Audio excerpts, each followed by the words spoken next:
युवा कांग्रेस का प्रोटेस्ट। प्रदर्शन से पहले कांग्रेसियों को पुलिस ने रोक दिया है और युवा कांग्रेस के राष्ट्रीय अध्यक्ष उदय भानु नजरबंद किए गए हैं। सर्किट हाउस में उदय भानु को नजरबंद किया गया है। इतना ही नहीं, सर्किट हाउस के बाहर बड़ी संख्या में फोर्स की तैनाती की गई है। सर्किट हाउस के पास सैकड़ों कांग्रेसी कार्यकर्ता जुटे हुए हैं। पीएमओ का घेराव करने वाले थे ये कांग्रेस कार्यकर्ता, लेकिन उससे पहले इन्हें रोक दिया गया है। ये बड़ी खबर, जहां पर एसआईआर के खिलाफ ये प्रदर्शन होना था युवा कांग्रेस का। सर्किट हाउस में सैकड़ों कांग्रेस कार्यकर्ता जुटे हुए हैं। पीएमओ का घेराव करने वाले थे ये कांग्रेसी कार्यकर्ता। ये बड़ी खबर वाराणसी से। वाराणसी में आज एसआईआर के खिलाफ युवा कांग्रेस का ये प्रोटेस्ट प्रदर्शन, और प्रदर्शन से पहले कांग्रेसियों को पुलिस ने रोक दिया है। ये बड़ी खबर इस वक्त की। अब देखिए, एसआईआर का मुद्दा जगह जगह पर गूंज रहा है और इसकी जो गूंज है, अगर हम कहें तो वो सड़क से सदन तक पहुंच चुकी है। इधर एसआईआर की प्रक्रिया लगातार जारी है। 11 दिसंबर तक का अंतिम समय दिया गया है। 12 राज्यों में इस वक्त एसआईआर चल रहा है, जिनमें से यूपी भी एक है। वाराणसी में युवा कांग्रेस का ये प्रदर्शन, बंगाल में भी इसको लेकर कई बार प्रोटेस्ट हो चुके हैं, लेकिन इसी बीच ये जो जानकारी निकलकर सामने आ रही है कि वाराणसी में देखिए ये प्रदर्शन युवा कांग्रेस करने वाली थी, लेकिन पुलिस ने इन्हें रोक दिया है। जी को लगता है कि यहाँ पे वाराणसी से अगर वो सांसद हैं तो इसका मतलब यहाँ पे देश का संविधान नहीं काम करेगा या संविधान के हिसाब से काम नहीं होगा, तो ये नरेंद्र मोदी जी की भूल है। हम प्रोटेस्ट करेंगे। यहाँ भी हमारे लोगों को रोका है, हम उनको बोलेंगे, अगर उनको छोड़ा नहीं तो प्रोटेस्ट वहाँ होगा। देखते हैं कहाँ कहाँ रोक पाएंगे।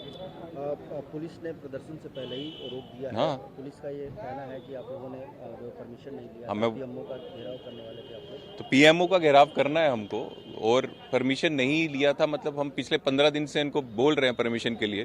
तो वही तो मैं बोल रहा हूँ, परमिशन क्यों नहीं दिया इन्होंने, कारण क्या है? ये तो इनसे सवाल पूछने वाला है कि अगर हम बोल रहे हैं, एक पॉलिटिकल पार्टी बोल रही है हमारा कार्यक्रम है, प्रदर्शन है, आप परमिशन दीजिए, और ये परमिशन नहीं दे रहे, इसका मतलब ये सिर्फ सरकार के नक्शे कदम में चल रहे हैं और देश के लोकतंत्र को खत्म करने की कोशिश कर रहे हैं। पुलिस का ये ध्यान नहीं है यहाँ पे कप सिरप का जो घोटाला हुआ, धांधली हुई, कितने कप सिरप में कितने मंत्री बीजेपी के मिले हुए हैं उनके साथ, कितना पैसा खा लिया और भारत और यूपी के युवाओं का जो है उसको नशे में डाल दिया ये कप सिरप के नाम से, दवाई के नाम से, उस पर ध्यान नहीं है। हाँ, लेकिन यहाँ का हमारा प्रोटेस्ट कैसे विफल हो इस पे पूरा ध्यान है। चोरी का आरोप लगाते हुए घेराव करने वाले थे,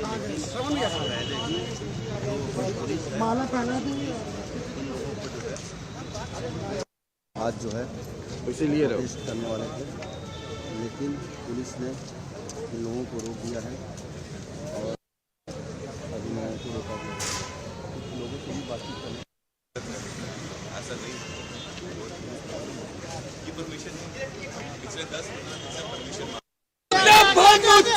जिंदाबाद जिंदाबाद मेन आदमी आवे था।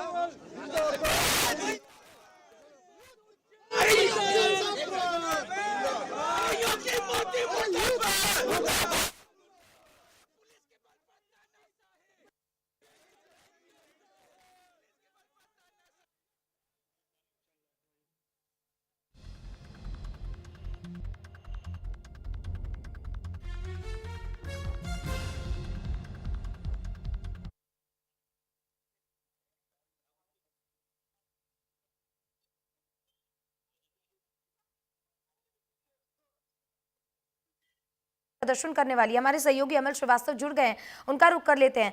अमल, युवा कांग्रेस आज प्रदर्शन कर रही है एसआईआर के मुद्दे को लेकर, क्या जानकारी? लगभग 60 से 70 की संख्या में यूथ कांग्रेस के कार्यकर्ता आज वाराणसी के सर्किट हाउस प्रांगण में पहुंचे हैं और एसआईआर को लेकर के विरोध प्रदर्शन करना शुरू कर दिए हैं, जिसके बाद पुलिस के आला अधिकारियों द्वारा उनको काफी समझाने बुझाने का काम किया गया, क्योंकि आज परीक्षा के होने के कारण से आज धारा 144 भी लागू हुई थी और एक प्रेस कॉन्फ्रेंस भी काशी तमिल संगमम को लेकर के वाराणसी सर्किट हाउस में आयोजित होने वाली थी, लेकिन इस हंगामे की वजह से उस पूरे प्रेस कॉन्फ्रेंस को स्थगित किया गया है थोड़ी देर के लिए और काफी समझाने का प्रयास किया गया, लेकिन कार्यकर्ता अपने जिद पर अड़े हुए। कार्यकर्ताओं की अगर माने तो उनका कहना था कि हम शांतिपूर्ण ढंग से विरोध प्रदर्शन करने के लिए काफी पहले से प्रयासरत थे। लगभग काफी समय से हम लोग जिला प्रशासन से अनुमति मांग रहे थे कि हमें कहीं कोई जगह दे दी जाए जिससे हम शांतिपूर्ण ढंग से अपना विरोध प्रदर्शन दर्ज करा सके एसआईआर को लेकर के, लेकिन हमें जब वह जगह नहीं दी गई तो आज मजबूरन हमें यहाँ आकर के विरोध प्रदर्शन करना पड़ा। वहीं दूसरी ओर अगर बात करें वाराणसी पुलिस प्रशासन की, तो वाराणसी पुलिस प्रशासन का कहना रहा कि इस तरीके से अचानक से किसी को अनुमति नहीं दी जा सकती है, क्योंकि स्वाभाविक सी बात है कि वाराणसी में इस दौरान काफी वीवीआईपी मूवमेंट चल रहा है। काशी तमिल संगमम कार्यक्रम आयोजित है, जिसको लेकर के बाहर से भी लगातार डेलीगेट्स आ रहे हैं और काफी मिनिस्टर्स आ रहे हैं। तो इस वजह से कहीं ना कहीं वाराणसी पुलिस के ऊपर भी काफी दबाव है इस चीज को लेकर के। तो पुलिस प्रशासन का ये कहना रहा कि इस तरीके से अचानक से किसी को अनुमति नहीं दी जा सकती है। काफी देर तक पुलिस और कार्यकर्ताओं के बीच बातें हुई हैं और उसके बाद फिर पुलिस ने कार्यकर्ताओं को गाड़ी में भरा है और अन्यत्र जगह ले जाकर के उन्हें छोड़ दिया गया। ठीक है अमल, क्योंकि आप इस वक्त वहीं मौजूद है जहां पर ये प्रदर्शन भी चल रहा है, आसपास के लोगों से और जो प्रदर्शनकारी है वहां पर उनसे बातचीत कीजिए। हम जानना चाहते हैं कि आखिर एसआईआर के मुद्दे को लेकर इस तरीके के प्रदर्शन क्यों, क्योंकि ये भी जरूरी है एसआईआर की प्रक्रिया के तहत जिस तरीके से लोगों के नाम जो है करेक्ट किए जा रहे हैं, त्रुटियां जो है वो हटाई जा रही है, इससे दिक्कत उन लोगों को क्या हो रही है? बता दें कि इस समय आपको दिखा सकते हैं कि वाराणसी का यह सर्किट हाउस है और यहाँ पर पूरी तरीके से प्रांगण खाली हो चुका है। वाराणसी पुलिस के प्रशासन के आला अधिकारी यहाँ पे मौजूद हैं और पूरी तरीके से यहाँ पर प्रांगण को खाली करा दिया गया है। इस समय कोई भी कार्यकर्ता यहाँ पर मौजूद नहीं है। यहाँ तक कि मीडिया से भी कह दिया गया है कि आप लोग प्रांगण से बाहर चले जाएं।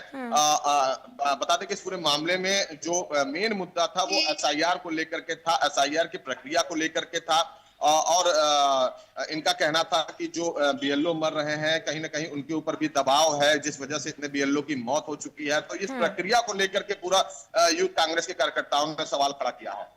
बिल्कुल अमल, क्योंकि ये भी हमें जानना होगा कि लगातार एसआईआर की प्रक्रिया को लेकर जिस तरीके से विरोध की आंधी, विरोध की आवाज उठ रही है, इस बीच उदय भान को नजरबंद किया गया, उसके बाद से कार्यकर्ताओं ने क्या रुख अपनाया, किस तरीके से प्रदर्शन को आगे बढ़ाया और उसके बाद प्रशासन की ओर से क्या रुख अपनाएगा? देखिए, अगर बात करें तो यहाँ पे कोई भी कांग्रेस का बड़ा चेहरा यहाँ पर मौजूद नहीं था। युवा कांग्रेस के ही लोग यहाँ पर मौजूद थे, कार्यकर्ता यहाँ पे मौजूद थे और जब नेतृत्वकर्ता को ही गाड़ी में बैठा करके यहाँ से हटा दिया गया तो स्वाभाविक सी बात है कि सारे कार्यकर्ता भी वहां से हटा दिए गए। लगभग 60 से 70 की संख्या में यहाँ पर कार्यकर्ता मौजूद थे, जिन्हें गाड़ियों में भर भर करके, जबरन गाड़ियों में भर भर करके ले जाया गया है, जिससे कि यहाँ पे पूरा माहौल शांतिपूर्ण ढंग से हो सके।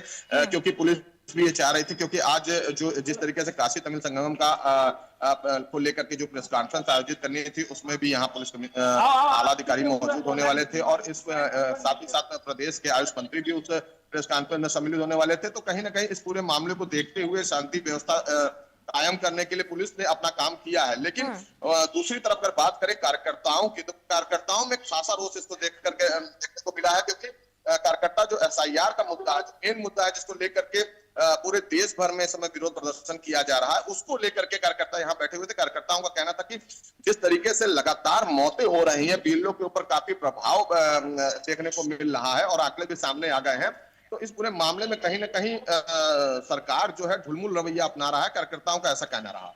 बिल्कुल क्योंकि आपके पीछे हम देख पा रहे हैं अमल कि भारी संख्या में पुलिस फोर्स की तैनाती है। इस दौरान किसी बड़े अधिकारी का या किसी का ऐसा बयान सामने आया कि इस प्रदर्शन को आखिर क्यों रोक दिया गया, पहली बात। और दूसरी बात ये क्योंकि अगर 60 और 70 की मौजूदगी महज थी तो फिर इतनी प्रखरता से उनको हटाना और जिस तरीके की तस्वीरें सामने आ रही हैं, कहीं ना कहीं ये आगे भी राजनीतिक माहौल को गर्म करने वाला है।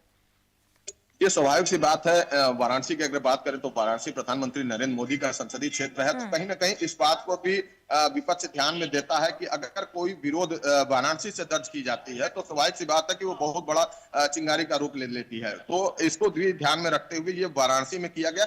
हालांकि जो विरोध प्रदर्शन करने की जगह थी वाराणसी का सर्किट हाउस, वो जगह नहीं थी। क्यों? क्योंकि सर्किट हाउस प्रशासनिक अधिकारियों के लिए होता है और जो राजनेता होते हैं उनके लिए होता है। कोई विरोध प्रदर्शन कराने वाली वो जगह नहीं है। इसलिए थोड़ी सी कहीं ना कहीं विरोध प्रदर्शन करने वाले लोगों के, कार्यकर्ताओं से भी चूक हो गई है और इस पूरे मामले को लेकर के वाराणसी पुलिस प्रशासन पूरी तरीके से अलर्ट दिखाई दिया। तत्काल उन लोगों से बातचीत करने का प्रयास किया गया। बातचीत करने के बाद जब चीजें निस्तारित नहीं हो पाई हैं तो जबरन कार्यकर्ताओं को गाड़ी में बैठा करके ले जाने का काम किया गया है। अमल, क्योंकि आप जहां मौजूद हैं वहां आसपास में भारी संख्या में फोर्स की तैनाती भी हमें नजर आ रही है। एक बार तस्वीरें दिखाइएगा और अगर वहां पर कोई आला अधिकारी मौजूद हो तो उनसे बातचीत करने की एक बार कोशिश कीजिए कि आखिर जिस तरीके से कार्यकर्ताओं को वहां से हटाया गया है क्या वो कारण रहा है और आगे उनकी तरफ से क्या प्रोसेस किया जा रहा है। जी, हम आपको दिखा रहे हैं तस्वीरों में कि किस तरीके से यहाँ पर मीडिया को भी सर्किट हाउस से बाहर कर दिया गया। आप देख सकते हैं भारी संख्या में यहाँ पुलिस फोर्स तैनात है।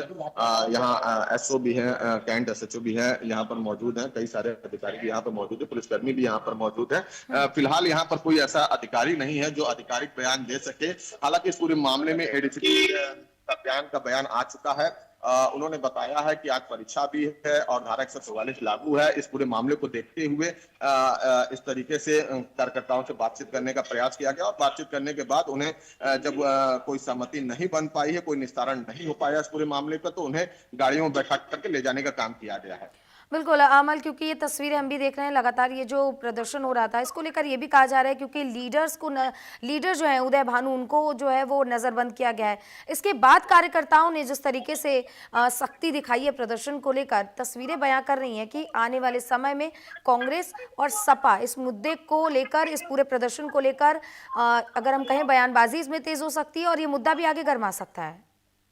स्वाभाविक सी बात है, एसआईआर का मुद्दा लगातार गरमाता जा रहा है। अभी आप बिहार चुनाव से अगर बात कर लें तो बिहार चुनाव, उसके बाद फिर पश्चिम बंगाल को लेकर के भी ममता बनर्जी काफी उग्र इसको लेकर के दिखाई पड़ी हैं और लगातार इसका, क्योंकि उसके बाद फिर 2027 की अगर बात कर ले तो 2027 में यूपी विधानसभा का चुनाव है, तो इसको लेकर के विपक्ष लगातार विरोध दर्ज कराता आ रहा है। विपक्ष का कहना है कि इस प्रक्रिया में इतनी तेजी क्यों की जा रही है। हालांकि जो सत्ता पक्ष है जाहिर है अमल, क्योंकि विपक्ष को इस बात का डर है कि जो उनके कोर वोटर्स हैं उन्हीं के वोट चुन चुनकर काटे जा रहे हैं। बहुत शुक्रिया अमल आपका तमाम जानकारियों के लिए।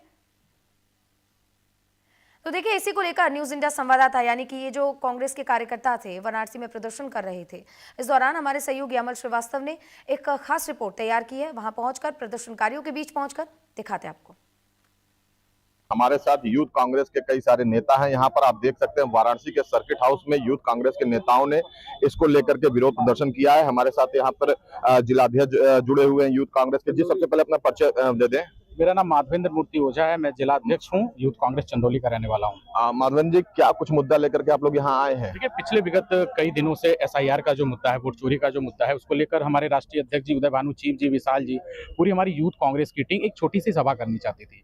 इसका विरोध दर्ज कराना चाहती थी, लेकिन पुलिस की इतनी नंदनीय, जो आप देख रहे हैं चारों तरफ से एक घेरा बना रखा है, आज लोकतंत्र को खत्म कर दिया गया है। आज युवा अपनी आवाज को उठा नहीं पा रहा है, तो लोकतंत्र को मोदी जी ने एकदम पूर्णतः खत्म कर दिया है। और जैसे कि बनारस में कफ सिरप का मैटर चल रहा है, मतलब नशा बढ़ता चला जा रहा है। एक लोकसभा क्षेत्र है मोदी जी का, और युवाओं की आवाज को लगातार दबाने की कोशिश की जा रही है। पिछले 18 तारीख से हम लोग परमिशन मांग रहे हैं कि एक सभा करना चाहते हैं हम लोग एसआईआर को लेकर, वोट चोरी को लेकर, लेकिन यहाँ का प्रशासन और मोदी सरकार हमको यहाँ पे इजाजत नहीं दे रही कि हम एक छोटी सी सभा कर सकें। ये सरकार पूर्णतः डरी हुई है यूथ कांग्रेस से एसआईआर को लेकर के, लेकिन सरकार लगातार ये कह रही है कि जो मतदान को लेकर के बातें आ रही हैं, जो बाहरी लोग हैं उनको बाहर करने की बात हो रही है। एसआईआर को लेकर के ये बातें हो रही है सरकार की तरफ से कि जो हमारा वो जो सूची है उसको साफ करने की बात की जा रही है। तो क्या इसके समर्थन में आप लोग नहीं दिखाई दे रहे? देखिए, एसआईआर पहले भी हुआ था, लेकिन पहले एक समय सीमा होती थी, एक तारीख होती थी। बीएलओ की कितनी मृत्यु हो रही है,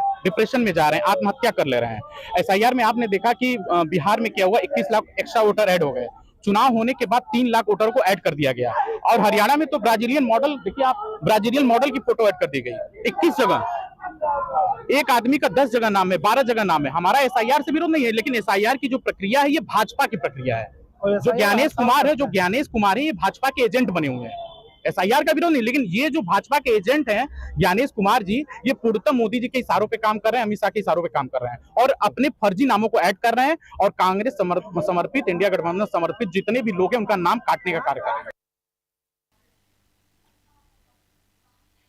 तो अब हम आगे बढ़ेंगे और देखिए, आपको याद होगा कि 6 दिसंबर